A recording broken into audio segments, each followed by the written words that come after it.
Eu queria convidar você a abrir sua Bíblia comigo em Romanos, capítulo de número 13, versículo de número 11. Romanos, capítulo 13, versículo número 11.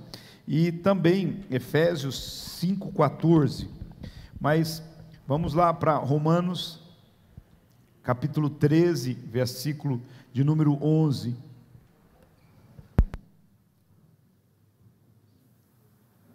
A palavra do Senhor diz assim: sabeis a época e que já é hora de despertardes do sono. Sabeis a época e que já é a hora de despertardes do sono. E Efésios 5,14 diz assim para nós, Efésios 5,14: porque o que é claramente revelado se torna luz. E é por isso que se diz: você que está dormindo, acorde, levante-se da morte e Cristo o iluminará. Desperta, tu que dormes. Talvez seja essa a sua versão. O pessoal está tendo que fazer o ajuste enquanto eu vou ministrando aí, porque o PowerPoint estava preparado para os dois telões funcionando, mas se não der para funcionar, não tem problema não, a gente vai sem telão mesmo, tá? Fica tranquilo, a gente vai embora, só coloca os textos bíblicos, já tá bom se for o caso. O tema da ministração hoje é wake, mas por que falar em inglês? Porque é o nome da minha célula. Pronto. Wake, desperta. A palavra é essa. Fala para a pessoa aqui, eu já sei falar uma palavra em inglês. Wake. Fala para ela assim, wake. Ela não entendeu, fala para ela, desperta, acorda. Acorda para viver plenamente o propósito de Deus para a sua vida. Essa é a palavra de Deus para você hoje. Acorde, acorda, desperta para que você possa viver plenamente o propósito de Deus para a sua vida. Às vezes a gente precisa de alguns chacoalhões, né, Maria Luísa? Para acordar para a vida a gente precisa alguns chacoalhões. Eu vejo pessoas que elas só começam a valorizar a família que tem quando ela percebe que ela pode perder a família por causa de certas atitudes que ela tem.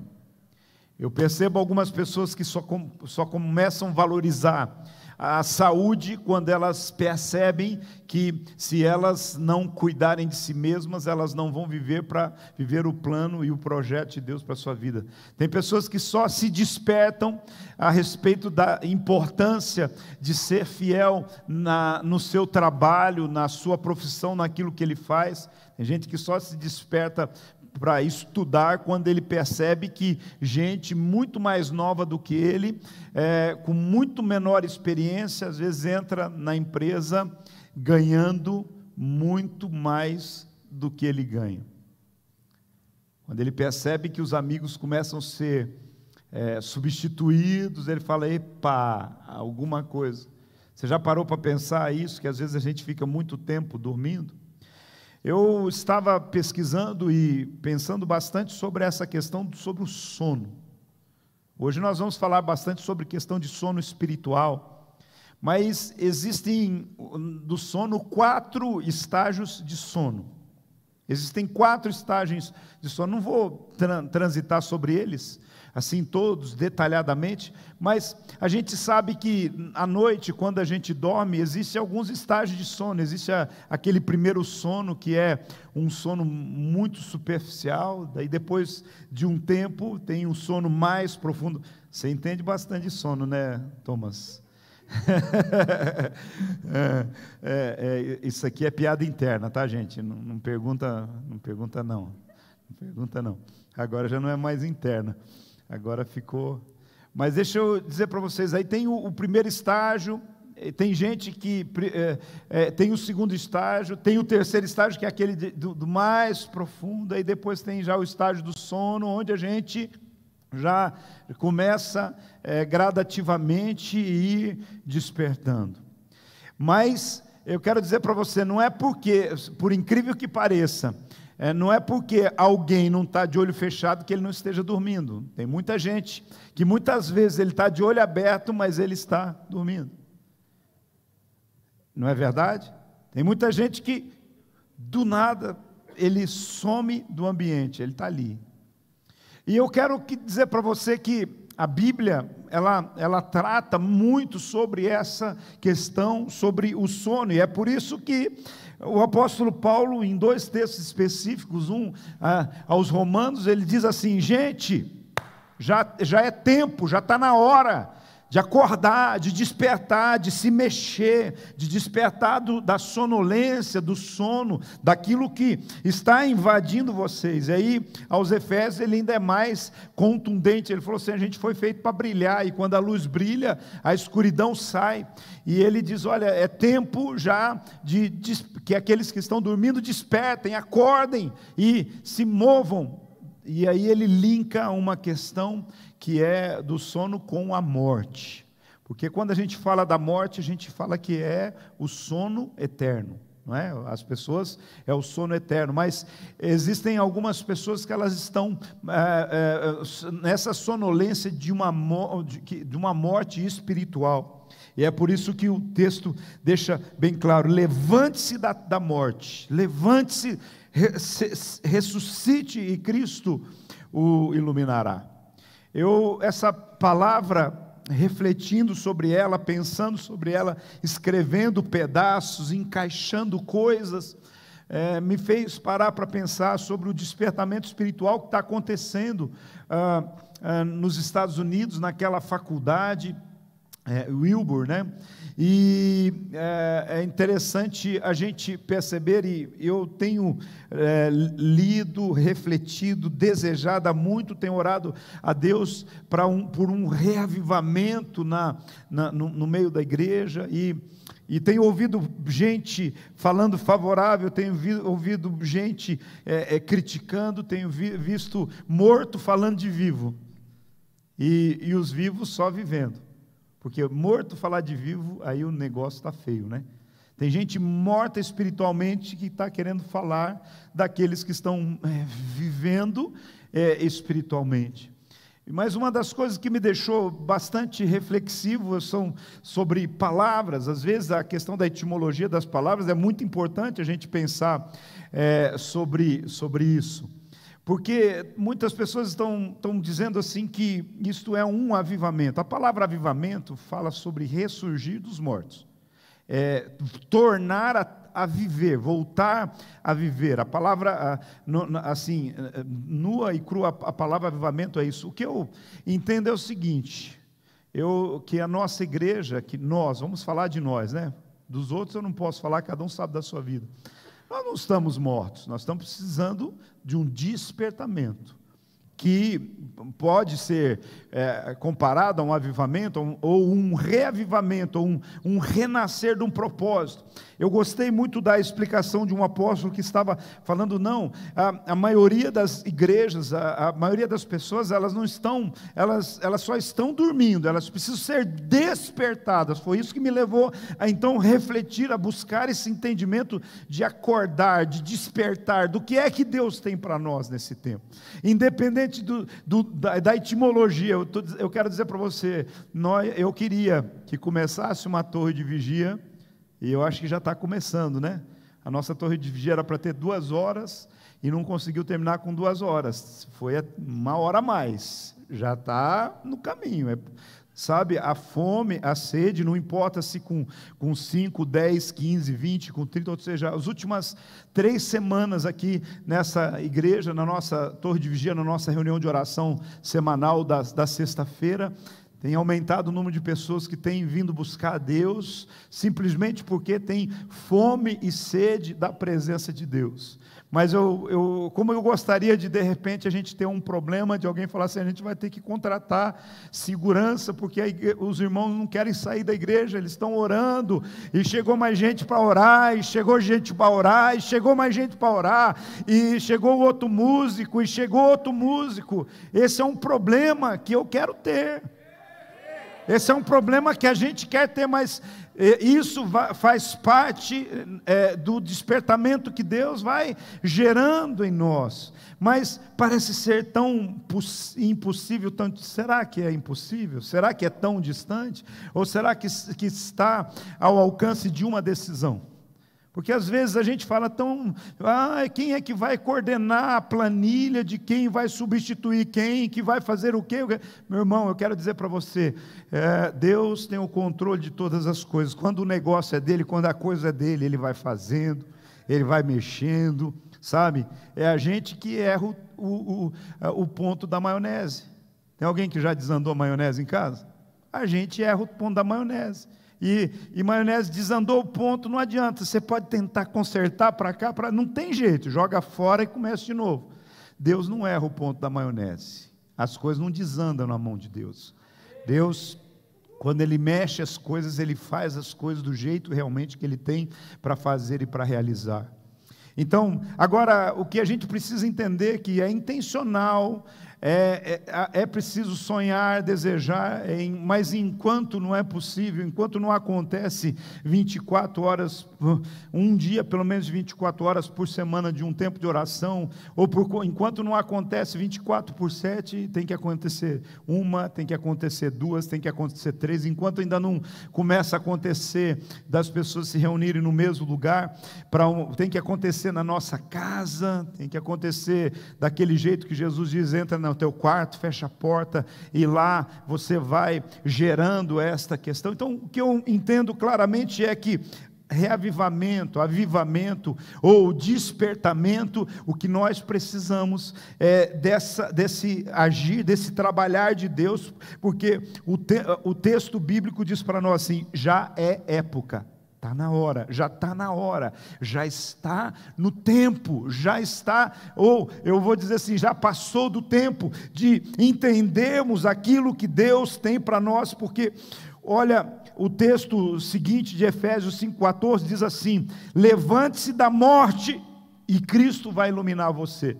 Tem gente que quer ser iluminado para levantar-se da morte, e é o contrário, é uma decisão nossa, dizer assim, eu vou sair desse lugar de letargia, eu vou me levantar, eu vou despertar, porque, deixa eu perguntar uma coisa para você, todo dia, quando o celular toca, se você não tomar uma decisão, você se levanta? Sim ou não? Sim ou não? Não. Se você não tomar uma decisão, hoje, para vir aqui, né, você despertou e você teve que tomar a decisão para vir aqui. E são essas decisões que mudam a nossa vida, mas escute, nós temos falado sobre isso aqui, e precisamos relembrar que Deus está levantando aqueles que não dormem, para levantar aqueles que não acordam. Deus está levantando aqueles que não dormem, para levantar aqueles que não acordam, para chacoalhar, para despertar, para mover, para trazer realmente a esse propósito. Agora, de qual sono você precisa acordar para viver a vida mais que abençoada que Deus tem para você? De qual sono que você tem que acordar para conquistar os sonhos de Deus para você? As Escrituras, quando elas falam da questão de sonho, fala do sono, aliás. As Escrituras, quando elas falam do sono, nós vamos entender que o sono ele tem um papel muito significativo na nossa estrutura. Ele tem um papel muito significativo. E a gente vai ver o seguinte, começa logo em Gênesis. Como que Deus faz quando quer criar a mulher? Põe um homem para dormir. Não é assim? Deus colocou Adão para dormir, e quando ele acordou, não tinha mais o que fazer, estava feito. Não estou falando pejorativamente, viu, gente? Porque eu vi as mulheres assim, estava feito. Deus põe Adão para dormir e cria a sua auxiliadora. A Bíblia mostra uma experiência também muito marcante com Abraão, quando Deus firma uma aliança com Abraão, acontece uma coisa muito estranha. Deus põe Abraão para dormir, e ele tem uma experiência onde ele começa a passar sozinho num lugar escuro, fumaça, sacrifício, e ele começa a andar entre partes de animais. Ou seja, era uma aliança que Deus estava firmando com ele ali. É uma história assim bem interessante. Uma vez eu ouvi uma pregação inteira sobre esse nível da aliança com Deus, com Abraão. O Salmo 127, ele diz assim, que aos seus amados ele dá em meio ao sono, ou seja, enquanto dormem. É incrível. A gente às vezes acha que a gente conquista o que a gente tem na vida. O crente acha que conquista o que tem na vida, trabalhando de sol a sol, desgastando, e às vezes a Bíblia diz o seguinte: aos que ele ama, aqueles que amam a Deus, aqueles que são amados por Deus, ele dá o seu suprimento enquanto eles estão dormindo. O seu trabalho é a sua missão, o seu trabalho é a sua responsabilidade, é aquele compromisso que você tem todos os dias de cumprir o seu papel social, porque o teu trabalho, muita gente não entende. Quando você vai para o seu trabalho, você não vai para o seu trabalho simplesmente porque alguém te paga para você fazer aquilo, ou porque você ganha dinheiro para fazer aquilo. Não, você está cumprindo suprindo uma necessidade da sociedade. Cada um aqui está suprindo uma necessidade que a sociedade tem. Você tem uma utilidade incrível, não é simples, e aí você é recompensado por aquele trabalho que você faz. Todo mundo aqui é imprescindível naquilo que faz. Todas as funções e profissões são fundamentais para o bom funcionamento da sociedade. Às vezes a gente não olha para esse ponto de vista. A gente olha muito de um ponto de vista micro. A gente olha simplesmente assim, afunilado, entendendo assim: é meu trabalho, eu vendo o meu tempo, eu ganho meu dinheiro, sustento minha família e pronto. Não, o seu trabalho, ele é muito importante para o processo todo da sociedade. Qualquer que seja aquilo que você faz é muito importante. Mas é importante? Vender carro é importante? Quanta gente depende de comprar carro, Jorge, lá, e para trabalhar de Uber, ou para poder sair para passear com a família, ou para poder ir pregar o Evangelho, ou para comprar um carro e fazer negócio e ganhar dinheiro também, e tantas outras coisas. Quantas nessa cadeia você vai percebendo quantas pessoas vão sendo abençoadas. Vocês estão comigo? Vocês estão comigo? Você consegue perceber e entender, né? Nós temos as irmãs aqui da igreja que trabalham com salão, com beleza e coisa e tal. Quanto que é importante para a autoestima de algumas pessoas e tudo mais, ou para o próprio processo profissional delas e tudo mais, o quanto que essas... Você já parou para pensar, mas daí você fala assim: mas o meu trabalhinho, sabe uma das coisas, já falei isso para vocês, mas que eu gosto sempre que eu posso, eu não só na época de Natal e tudo mais, mas sempre que eu posso, eu gosto de tratar com distinção os caras que recolhem o lixo da minha casa. Vocês estão entendendo? Porque eu digo isso porque às vezes as pessoas olham assim: o lixeiro. Você já parou para pensar o que você faria? O quão importante é essa função das pessoas que recolhem essas coisas? Vocês já pararam para pensar o quanto é importante um trabalho que não é o trabalho dos sonhos da maioria das pessoas, mas eu já conheço gente que fala: não, eu estou nesse trabalho, podia estar em qualquer outro, mas eu gosto, é o trabalho que eu gosto de fazer. Então, há tantas coisas, irmãos, que a gente precisa olhar e entender nesse processo na nossa vida. Então, aos seus amados ele dá enquanto dorme. Então o seu trabalho, você está cumprindo a sua missão.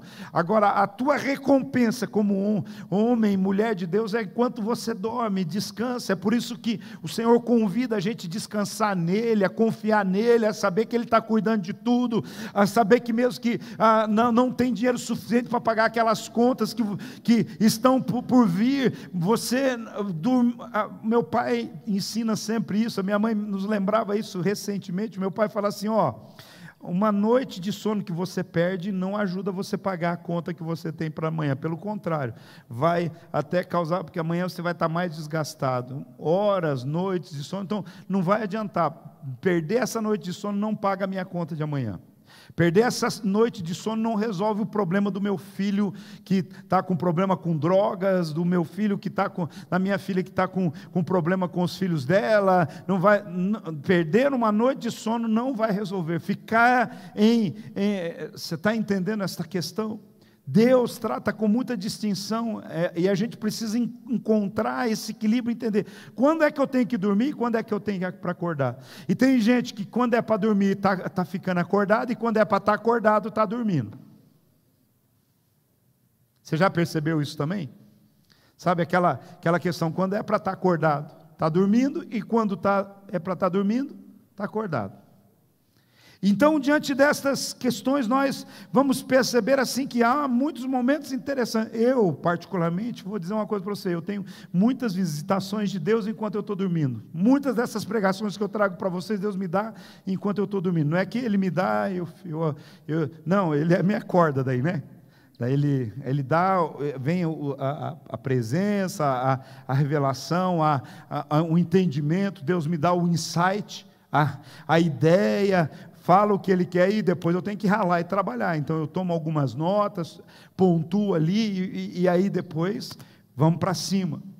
Então, diante dessas coisas, nós vamos ver José, o pai de Jesus.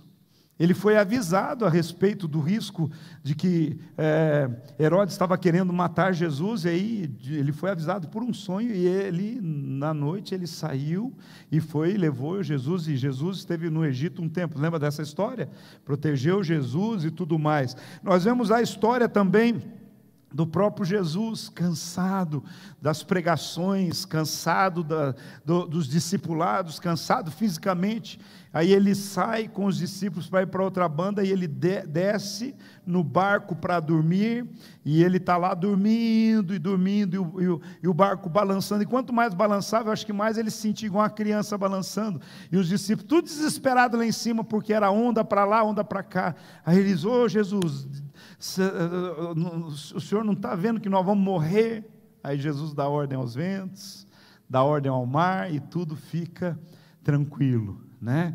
Então, olha, queridos, também a gente percebe, quem não conhece a história de Jacó, na sua jornada da fuga de Esaú, numa fuga realmente, deitado, com a cabeça numa pedra, ele pega no sono e de repente ele tem uma visão e ele vê uma escada que toca da terra até os céus, onde anjos subiam e desciam, ou seja, ele começa a ter essa percepção. É a partir dessas perspectivas aí que Jacó tem ali um sono, um sonho, uma promessa e tudo mais. Então eu quero que você entenda o seguinte: o sono pode representar, como a gente disse até aqui, pode ser a expressão da nossa confiança no Senhor, pode representar, pode trazer pode ser a expressão da confiança e do descanso no Senhor, mas também, é aqui que eu quero trabalhar um pouquinho mais, pode ser algo completamente diferente de tudo isso. Agora, você saberia me explicar por que é vital para que os crentes fiquem despertos, acordados? Por que é importante que nós, crentes, estejamos acordados o tempo todo? Por que isso faz toda a diferença? Você saberia dizer também por que os ministros de Deus despertos devem saber ouvir e observar tudo o que está acontecendo ao seu redor? Porque acordado, a gente escuta os barulhos, a gente percebe as movimentações. Acordado, a gente percebe todas as coisas que estão ao nosso redor. Um pai, quando ele dorme demais, né, como ele não percebe que os seus filhos às vezes estão sendo assediados por pessoas que estão levando eles para o mau caminho. Uma esposa, quando dorme demais, eu estou dizendo isso até no ponto de vista figurado, ela não percebe os riscos que o seu esposo está vivendo diante de problemas como a pornografia, diante de problemas como os assédios, diante das más amizades e tantas outras coisas. Então, é fundamental a gente entender esse processo para a nossa vida. Agora, vamos de forma prática, porque eu não gosto de ficar só isso, aquilo, nos entendimentos. Na prática, em que sentido nós estamos precisando despertar? Em que sentido a igreja precisa despertar? Em que sentido nós precisamos despertar? Eu não sei se você sabe, mas todos os anos milhares de pessoas morrem, fisicamente morrem, literalmente, por causa do sono. Acidentes em empresas, pessoas que trabalham em turno ou pessoas que não dormem direito à noite, trabalham de dia, mas de repente são tomadas por um sono e trabalham com máquinas perigosas, elas acabam se acidentando e perdendo a vida por causa da sonolência. Há pessoas que dirigindo seus veículos, já ouviram falar, olha, o motorista do ônibus, ele dormiu. Você já ouviu falar? E aí de repente ele tem lá. Então, se você pegar uma figura, se você pensar que uma igreja é como um ônibus em que o piloto é o pastor que está levando todo mundo ali, e todo mundo indo atrás, numa direção de uma viagem celestial e tudo mais. Se o piloto dorme, todo o resto paga. Se você pensar que um pai, um líder, um sacerdote da casa, ele é o piloto que está ali dirigindo, levando a sua família, quando ele dorme. Então, quando a palavra de Deus está dizendo desperta, nós precisamos entender que esse despertamento é espiritual, nós precisamos entender que esse é um despertamento no sentido social, no sentido da família, é um despertamento ministerial, é um despertamento. Não podemos dormir, porque o diabo não dorme. O diabo ele está todo o tempo aí buscando, a palavra de Deus diz que ele anda ao nosso redor, rugindo como leão, buscando a quem ele possa tragar. Então, é importante a gente também entender o seguinte, eu falei de coisas assim, morte, mas tem gente que não para em emprego. Esses tempos atrás eu aconselhava alguém e a pessoa, eu sabia que ela era capacitada, eu sabia que ela era uma pessoa que gostava até mesmo, daí eu falei, mas meu Deus, não para em emprego. Aí eu fui fazer uma investigação, uma avaliação, fui buscando, procurando, sabe o que eu descobri que era? Acordava tarde, chegava atrasado. Qual o empregador que admite que o funcionário chegue atrasado todo o tempo no trabalho? Claro, tem alguns que são donos do próprio nariz e podem fazer o seu próprio horário, mas mesmo quem é dono do próprio nariz sabe que tem que ter uma disciplina. Se você não tiver uma disciplina, horário para dormir, horário para acordar, uma hora acorda, arrebenta, uma hora o problema acontece. Mas eu quero que você entenda o seguinte, há pessoas que perdem o emprego porque não acordam na hora certa, ou outras até porque dormem no trabalho. Tem muito trabalho aí que se a pessoa, que às vezes a coisa fica mais tranquila e tudo mais, um porteiro de prédio mesmo. Tipo assim, ele está lá, dá um certo horário, não tem, mas se ele for pego dormindo no trabalho, ele vai perder o emprego dele. Então eu quero dizer para você, irmão, para aí, se um profissional dormir no trabalho e for pego, ele perde o emprego, e um crente, um líder, um ministro de Deus, alguém que serve na casa de Deus, quando ele é pego dormindo, o que acontece com ele? Deus é graça, misericórdia, perdão, amor. Pode lá, vai me dando as referências aí, porque eu já disse aqui para você, o Senhor diz assim, desperta tu que dormes. Eu vou só mencionar uma para vocês. Lembram da parábola das 10 virgens?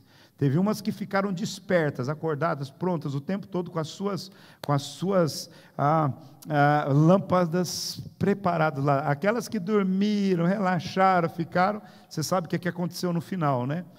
Enquanto elas estavam ali, estava tudo bem, ninguém ficou cobrando ninguém, que cada um tinha que ter a maturidade suficiente para resolver as situações.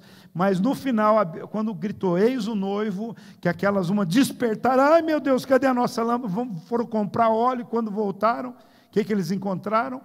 O pastor misericordioso na porta falando assim, ai, dessa vez passa, tá?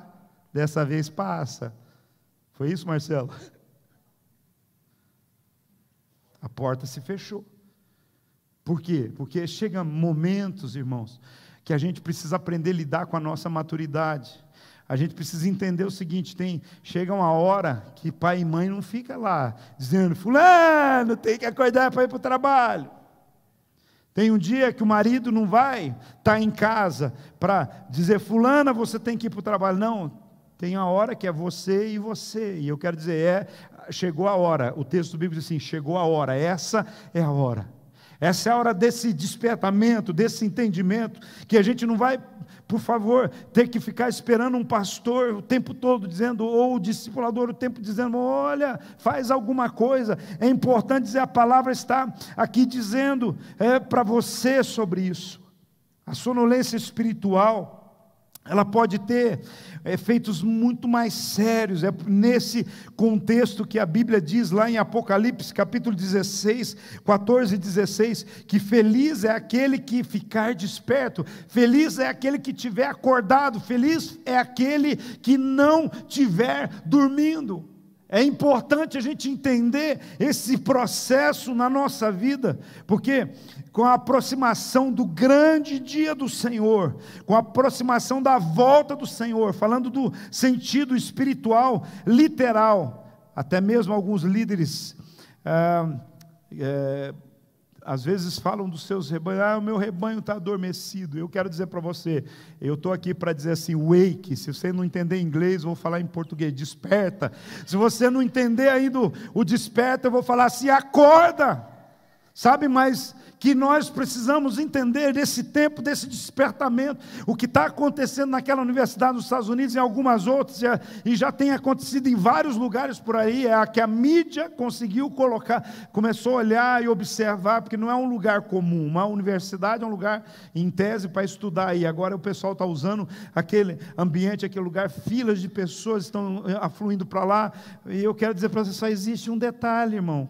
Deixa eu falar uma coisa para você, se a gente fizer um pacto aqui hoje, agora, e falar assim, nós vamos fazer o seguinte, nós vamos fazer um revezamento e vamos ficar o máximo possível em oração aqui na igreja, e eu quero dizer para você, daqui a pouco as TVs estão por aí, a mídia vai estar por aí, porque vai acontecer tanta unção, tanto poder, tanto milagre, tanto favor, tanta coisa de Deus. Tem só um segredo, Deus não é americano, Deus é Deus de todos, tem só um segredo, a Bíblia diz assim, buscar-me-eis e me achareis, quando me buscardes de todo o vosso coração. Sabe, se a gente começar movimentos de oração, se a gente começar movimentos de despertamento, de se voltar para a palavra, porque não é só que quando você começa a orar, quando a presença de Deus começa a se manifestar, quanto mais a luz, quanto mais você foca a luz em alguma coisa, mais sujeira vai aparecendo.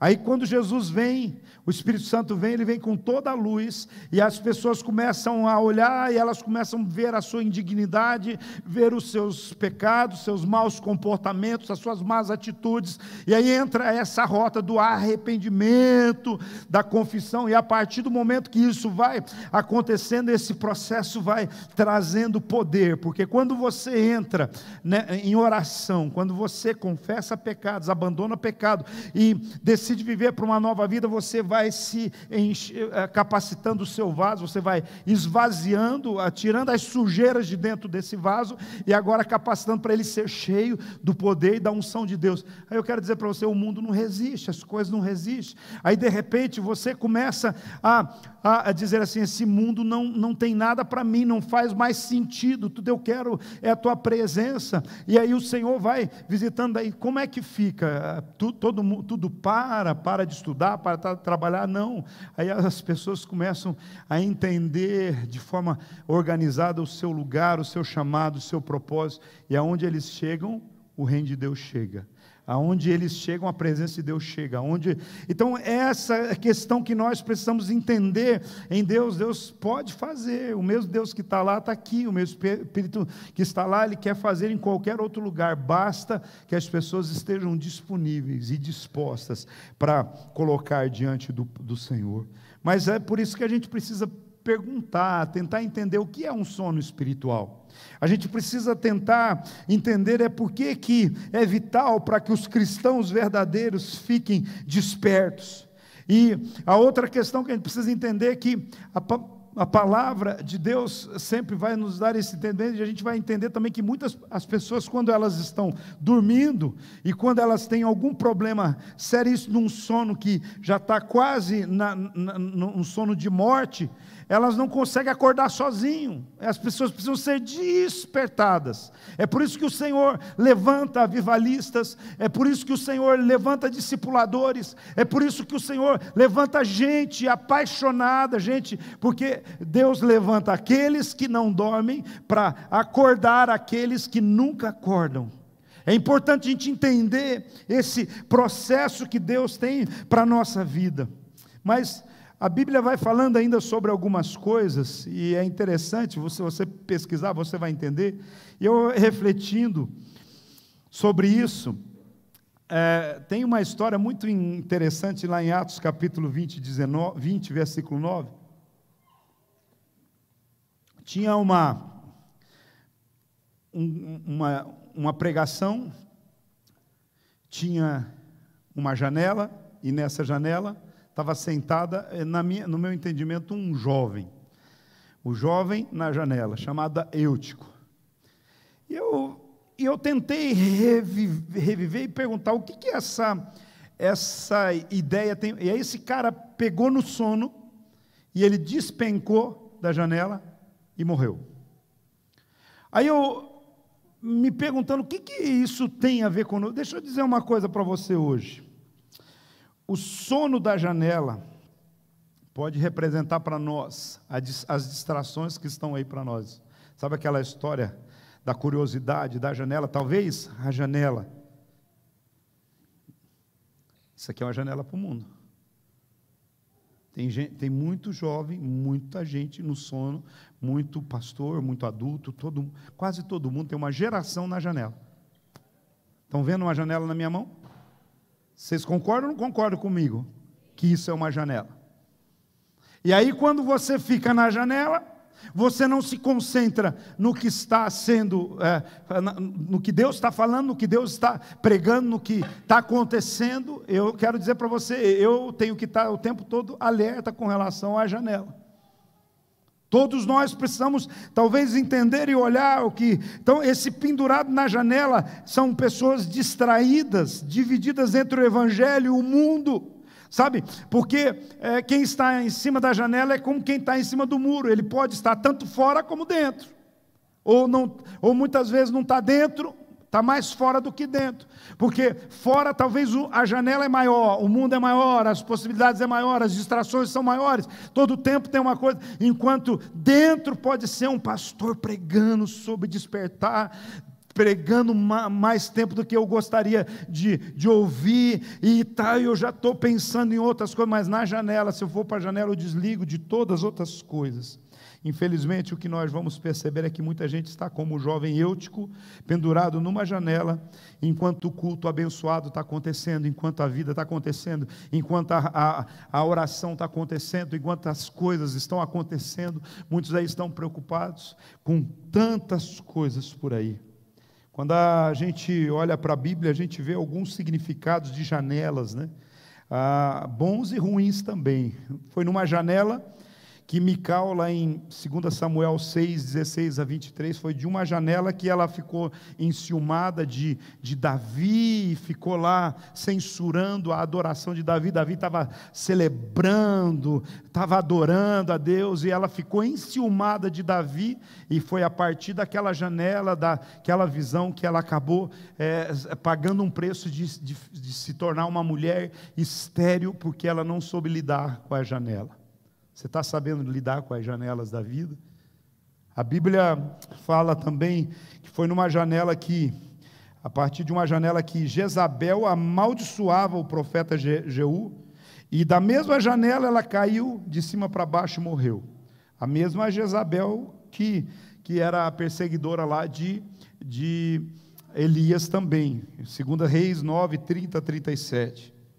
Foi também numa janela de uma janela que Salomão viu lá a prostituta seduzindo o jovem que estava lá despercebido, para lá e para cá, as janelas da vida. Então nós precisamos tomar bastante cuidado e entender que, primeiro, que janela não é lugar de sentar, né? Segundo, nem de ficar. Janela, ela tem cumprir os seus objetivos, e nós temos que escolher. A Bíblia diz que quem não passa pela porta é ladrão e salteador. A gente tem que entrar pela porta, encontrar o nosso lugar. Você tem um lugar em Deus, você tem um lugar na família de Deus, você tem um lugar que Deus tem colocado. Falando ainda sobre sono, a segunda coisa que é interessante é quando você ouve falar de um herói. Nós que vivemos nessa geração dos filmes, séries e tal, de super-herói, e eu penso que Sansão era o super-herói assim, mais midiático da Bíblia, porque tudo que Sansão fazia era um negócio assim, matar 1000, era 1000 que ele matou com a queixada de jumento? 1000 homens com a queixada de jumento. Já imaginou que cena midiática? Esse Sansão, escolhido como um nazireu de Deus, separado para o Senhor, que devia se consagrar para o Senhor, não comer certas coisas, não fazer certas coisas, não tocar em certas coisas, e ainda ter consagrado a Deus em orações, jejuns e outras coisas mais. Ele escolhe uma vida de pecado, de erro, sabe? O pecado, ele é uma bebida doce no início, mas ela é amarga no final. E de repente, Sansão, que era para estar consagrado ao Senhor, estava nos braços de uma mulher da vida, estava nos braços de Dalila, dormindo ali, dormia nos braços do inimigo. Tem até um filme, Dormindo com o Inimigo, né? Eu descobri semana passada que o tema da minha ministração tem um filme, com o mesmo, eu fui digitar lá, Fogo contra Fogo, tem um filme de 1900 e antigamente lá, Fogo contra Fogo, mas é outra história. Aí agora eu descobri que tem o filme Dormindo com o Inimigo, né? E Dalila está lá dormindo com o inimigo. Então estava lá, de repente, ele que tinha como um sinal da sua força o seu cabelo, e de repente ele conta os seus segredos, porque uma das coisas quando a gente está dormindo é isso. Você já conversou com alguém meio dormindo assim? Fala coisa com coisa, não fala? Não fica, o sono ele não deixa meio bêbado? Você não, quando aquele sono assim, deixa meio bêbado, fala coisa com coisa, você perde o controle. É até engraçado depois, no outro dia, quando ele diz, não, você falou, você disse isso, não disse, não, sabe? Sansão lá nessa situação, amarrado, conta o seu segredo, e a Bíblia diz assim, vigiai e orai para não cair em tentação. Ninguém vigia dormindo. Um vigia é alguém. Por que a gente chama de torre de vigia ao nosso tempo de oração? A torre de vigia é o lugar mais alto, uma torre, normalmente em pontos estratégicos dos muros, das cidades muradas, as cidades antigas muradas.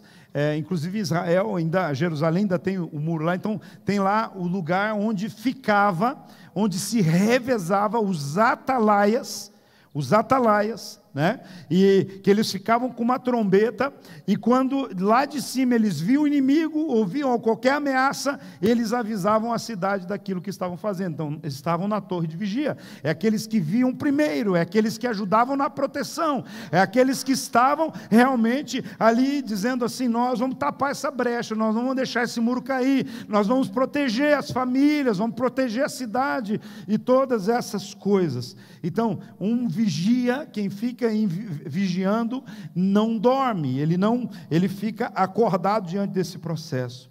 Mas há um outro sono, que é engraçado, que talvez seja o sono que muitos crentes estão. Eu estou falando desse sono aqui para talvez você identificar qual é o sono que você precisa acordar. Tá? Não sei se você já acordou para a ideia do que eu estou tentando passar aqui.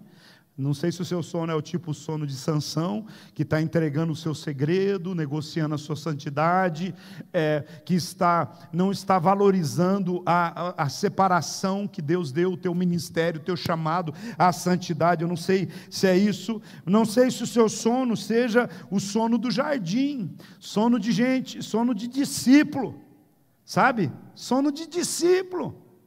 Mateus 26, 43 mostra exatamente o sono do jardim, onde os discípulos eram para estar lá orando com Jesus. Jesus está orando, Jesus está gemendo, Jesus está com todas essas coisas, e quando Jesus volta para eles assim, fala assim, pega eles dormindo, 1, 2 vezes, fala assim: mas nem uma hora, vocês não podem nem uma hora vigiar comigo. Então o sono no jardim representa a passividade, a frieza espiritual na vida de oração, sabe? Não foi 2, foram 3 vezes. O versículo 40, 43 e 45 diz que o Senhor por 3 vezes encontrou os discípulos dormindo. Por quantas vezes o Senhor tem encontrado você dormindo? Por quantas vezes o Senhor tem nos encontrado dormindo?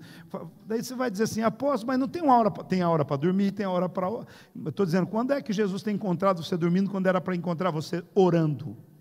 Quando é que Jesus tem encontrado você dormindo? Quando era para encontrar você discipulando, ministrando ao coração de alguém, servindo, fazendo algo. Sabe, o sono do jardim é exatamente esse. Jesus não tolera, Jesus fala: poxa vida, gente, mas nem uma hora. Jesus não deixa ela falar, porque às vezes... acontece, né? Você está lá, alguém pega no sono, um soninho da tarde, uma coisa, ou você sai de manhã e o teu marido, ou as pessoas na sua casa não precisam acordar, então você sai de fininho, deixa eles ficarem lá no sono deles, cada um. Eu quero dizer para você, não, Jesus, ele chegava e puxava a coberta, eita! E o meu pai, todos os domingos, se eu gosto de culto domingo de manhã, está muito ligado a isso.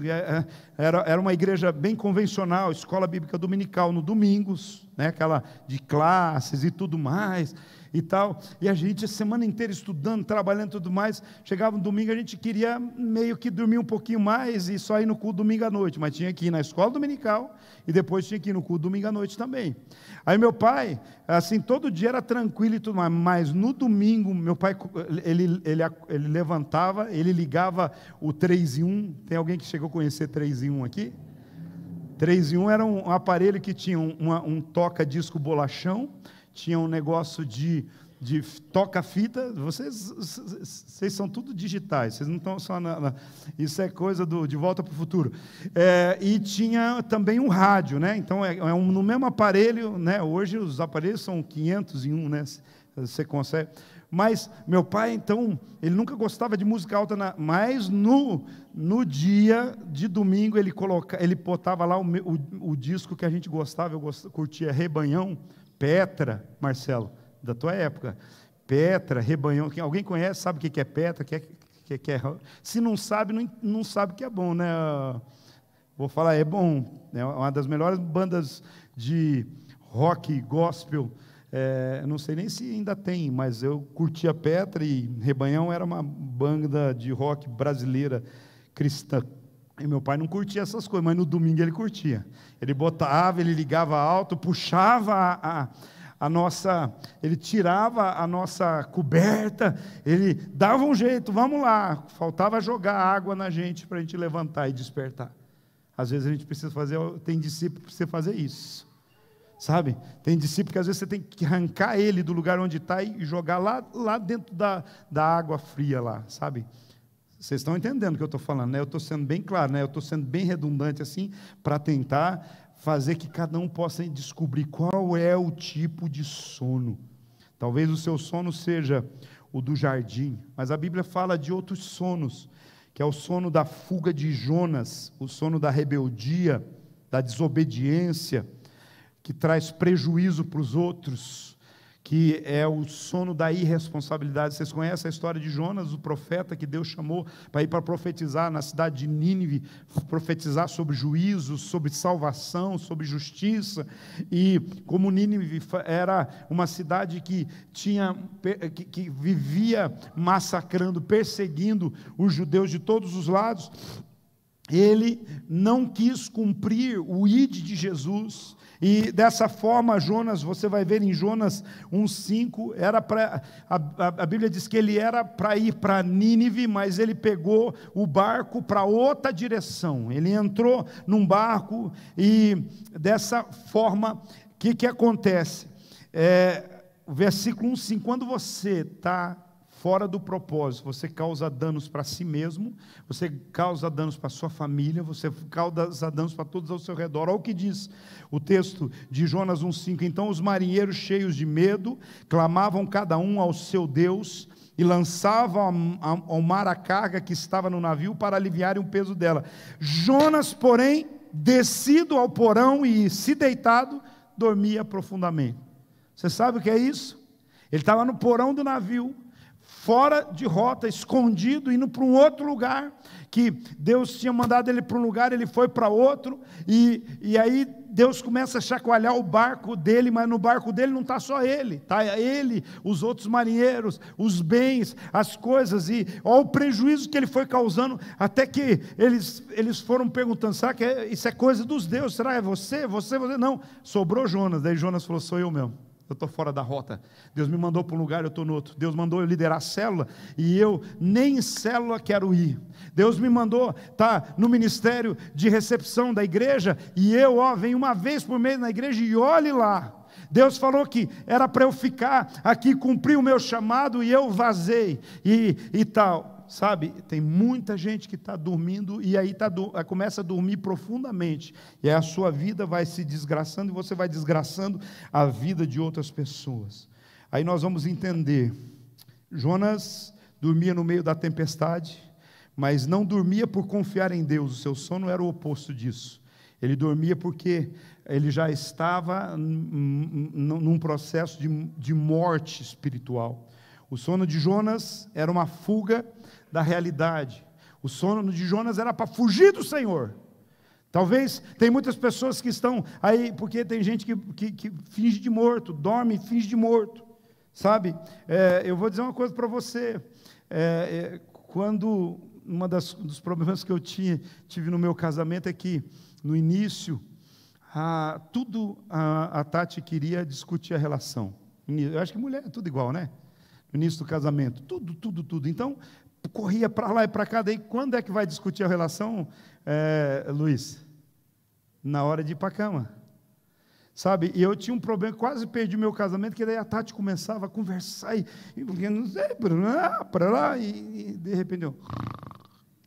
Não, literalmente. Quando ela falava, preciso conversar com você, já dava um sono. Já batia um sono desesperador. Assim. Nos outros dias eu ficava até horas vendo um filme, ou fazendo qualquer coisa, ou conversando. Mas quando era para discutir a relação, e eu apagava mesmo, gente. Vou falar uma coisa para você. E sabe, teve dias dela me chacoalhar assim, teve dias de eu acordar no outro dia, ela falou, então agora você acordou. Então eu fiquei esperando a noite inteira, nós vamos conversar agora. Eu não sei o que tinha de mal, assim, não sei o que, eu sempre fui tão bonzinho, sempre tão bonzinho, mas o sono de Jonas era uma fuga. Tem gente o meu sono era uma fuga daquela realidade, uma fuga da minha mulher, que era a fuga do Senhor. Então, para não encarar o seu chamado, Jesus se entregou, Jonas, para não encarar o chamado de Jesus para a sua vida, ele se entregou à apatia, que é a expressão máxima do sono, de que alguém que parece que está acordado, mas ele é tão apático, ele não reage diante de nenhuma situação. Então, o que nós precisamos entender o seguinte, são as motivações, o que é não só a causa, mas a motivação do nosso sono. Jonas, ele adormeceu por causa da ira, da raiva, do rancor, do ressentimento que ele tinha com os assírios, e ele tinha uma dificuldade,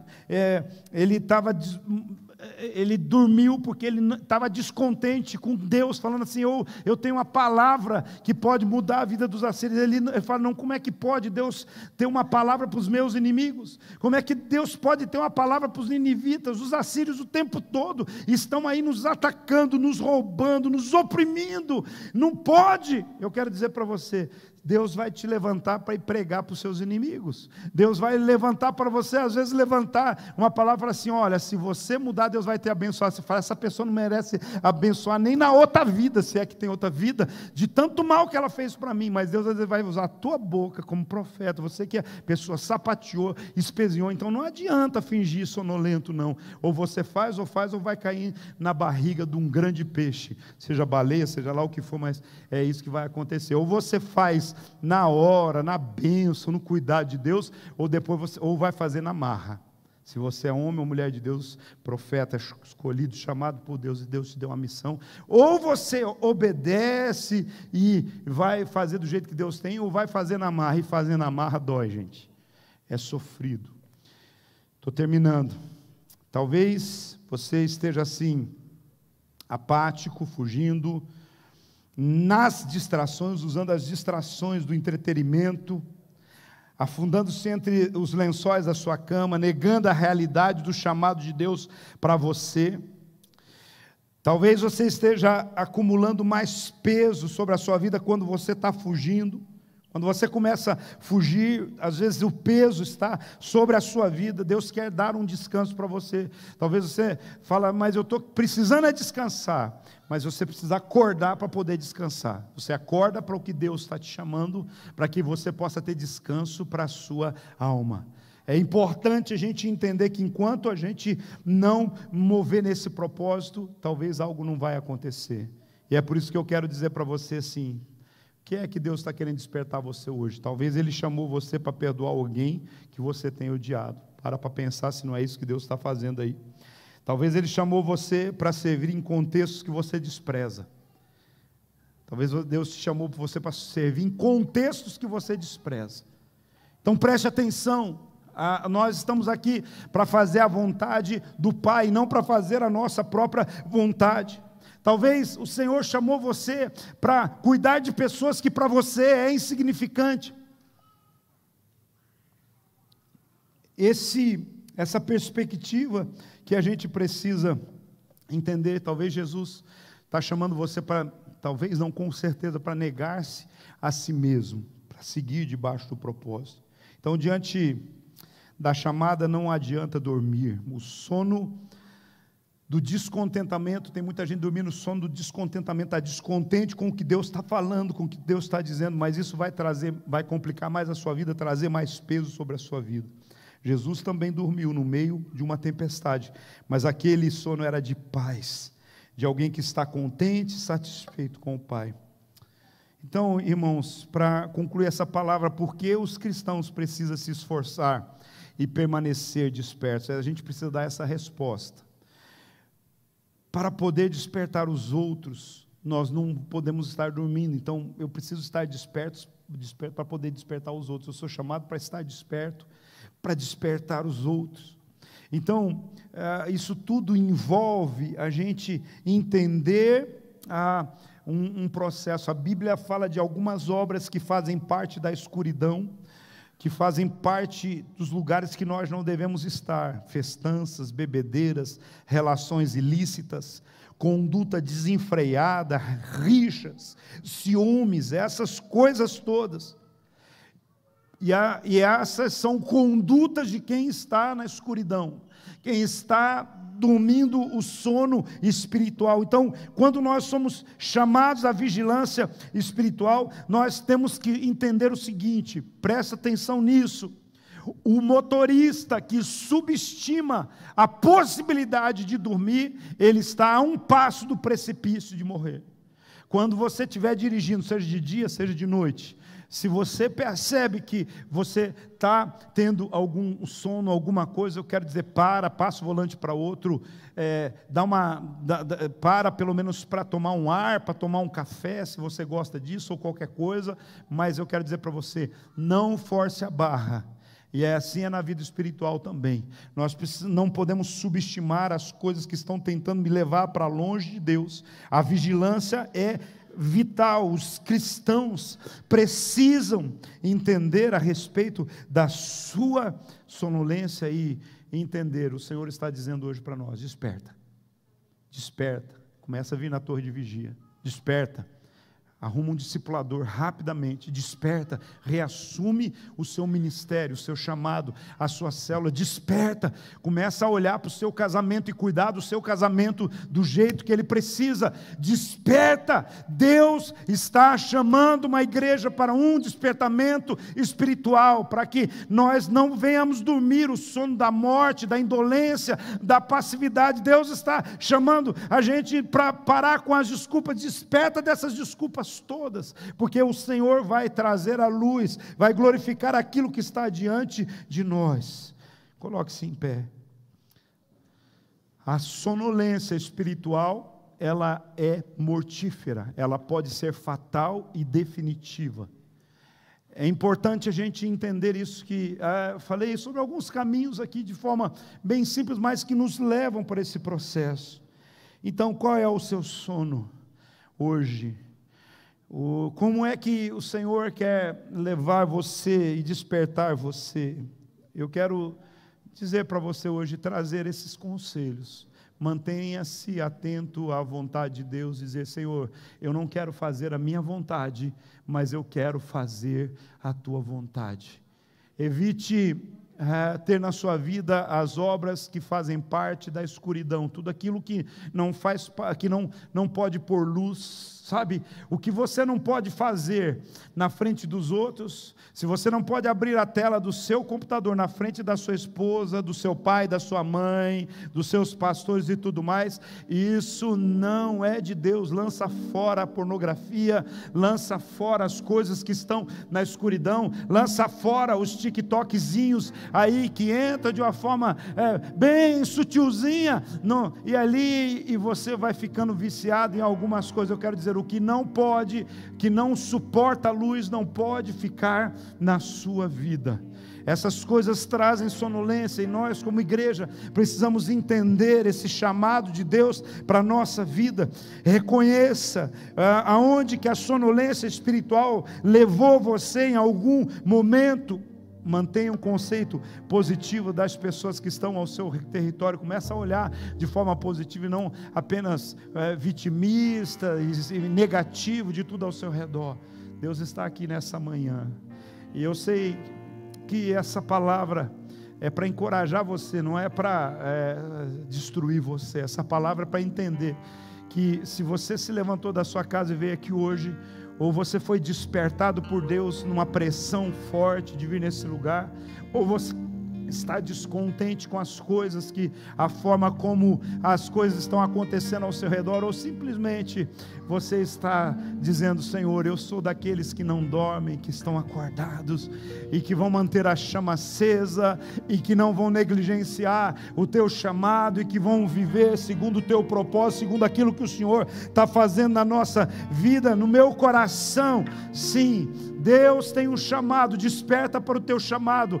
Deus está chamando você para confessar os seus pecados, para entrar em arrependimento, para tomar uma decisão de vida nova e diferente. Deus está chamando você para não estar conformado com essa chaminha pequena aí. Eu quero dizer para você, Deus quer fazer com que você brilhe, assim brilhe a vossa luz diante dos homens, para que eles vejam as vossas boas obras, e o nome do vosso Pai que está no céu seja glorificado. Sim.